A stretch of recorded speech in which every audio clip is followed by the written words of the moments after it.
Hi there, today's topic, David Bowie's death. Yeah, or more specifically, I want to address and give my thought about the way David Bowie faced his own mortality as seen through his last output from Outside to, obviously, Blackstar. Why start with Outside? Well, before that, of course, Bowie has referenced death, the topic of death, in various ways on many songs. But it was mostly death in the abstract, or death as something happening to somebody else, which is, of course, the way usually these things go. As a musician, if your name is not Ian Curtis, you're probably dealing with the subject of death on an external point of view. What changed with Outside? Well, I think the cover says it first. This is a painting by Bowie of Bowie on his deathbed. This is quite literally a death mask. This is the first album by Bowie which is focused on death, murder. It is like a fiction. It is especially obvious with the Heart Filthy Lesson. What is the Heart Filthy Lesson in the context of this album? And as Bowie tells it, this is the lesson of one's own mortality. That said, this is a fiction. This is still Bowie talking about death as an abstract thing and the death of other people. This is not a reflection of his own mortality. It's more like a mystery novel. Then came Earthling.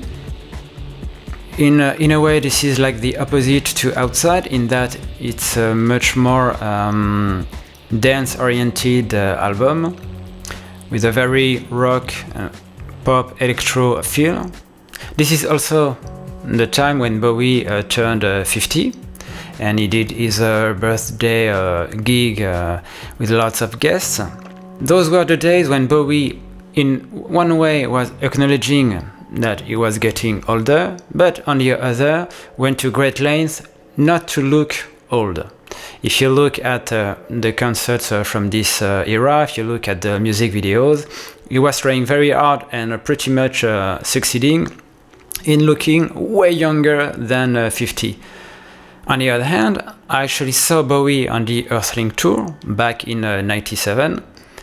And I was like a front row. He was a 50-year-old man, a very well-preserved 50-year-old man. But if you were looking at him like a few meters away, he was 50. But like Madonna at the time made a great deal of effort not to look 50, which is in itself a way to deny that you're actually dying in real time, as we all are. Then came The Hours. Of course, the cover is in itself very interesting because this is quite literally new Bowie, new 99 Bowie, looking at the demise of his 97 self. This is another representation of Bowie on his deathbed, and the album is much more reflective and nostalgic than Outside and Earthling. Outside and Earthling were Bowie's way to reconnect with the current trends and try to look forward. The Hours is pretty much looking backwards. Not entirely, because you've got like electronic pop songs that are very late 90s sounding like, but you also got tracks that could originate from outtakes from, let's say, Space Oddity, a song like Seven, a ballad like Third Day's Child. This is more like old rockstar music.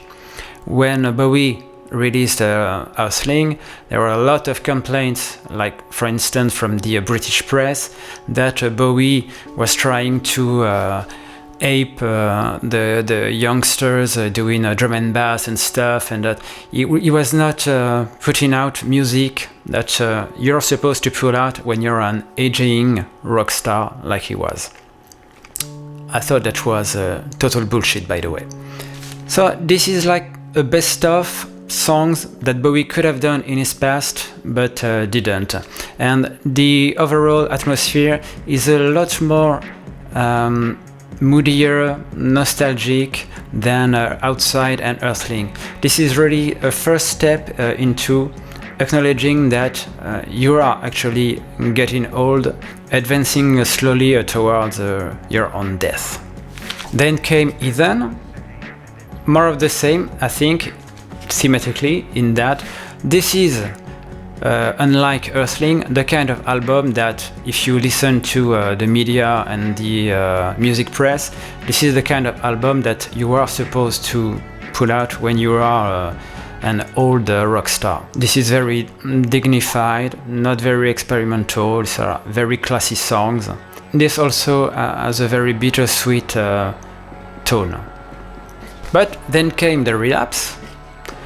Reality is pretty much Bowie trying once again to deny that he is an older rock star. Of course, you got the Never Get Old song. This is a much more mainstream, open, luminous sound. And look at the cover. This is like an illusion of Bowie as an eternal young man. Then Bowie sort of disappeared. He had a heart attack on stage. We all knew that his health was declining. Years went on, no news, nothing, and I think a lot of people had pretty much come to terms that, you know, Reality was probably his last album. Then out of nowhere came the single Where Are We Now, which led to The Next Day. It's hard to overstate the shock that Where Are We Now was back in the day when you were like a Bowie fan, because, like I've said, you pretty much had given up on a new Bowie album, and then out of nowhere there was this single. So first, a new Bowie song. Second, it's a very dark, moody, nostalgic song with lyrics like talking about his Berlin days, like name dropping lots of places in Berlin, and this was like the most heartfelt confession of Bowie as an old and possibly sick man coming to grips with the way that death had finally caught up with him. The album is in a way in the vein of The Hours, in that this really sounds like a best of Bowie, but all songs that were completely new, because you've got, for instance, Dirty Boys, which makes you think of the Berlin period. You've got The Next Day, which is reminiscent of Queen Beach. There was also the Inner Photograph, which was a bit weird, and it's still weird to look at. I remember at the time thinking, what the hell is wrong with his head? It looks very, very weird. But if you look at the press photographs from the day, it still looks pretty okay, and you don't get the sense that he was very ultimately that sick. We were wrong, of course. But this is really a step forward in the way that he was admitting his own mortality and putting it on display with this album. Then silence again for some years, and at that point we were dead certain that The Next Day was his swan song, and it was pretty much written as a swan song album. And then, again out of nowhere, came the single Blackstar. Now, I've said that it's hard to overstate the shock that Where Are We Now had been. It's even worse with the Blackstar, a new David Bowie song, a very, very ambitious, sophisticated song. Blackstar, the song is pretty much, I think, is station to station for the 21st century. And then there was the music video, which was very, very ambitious as well, very mid-90s. To me, it's sort of reminiscent of all those 7 tinged videos from the 90s. Of course, the video for Art Lesson, which is still one of my favorite, if not my favorite music video of all time.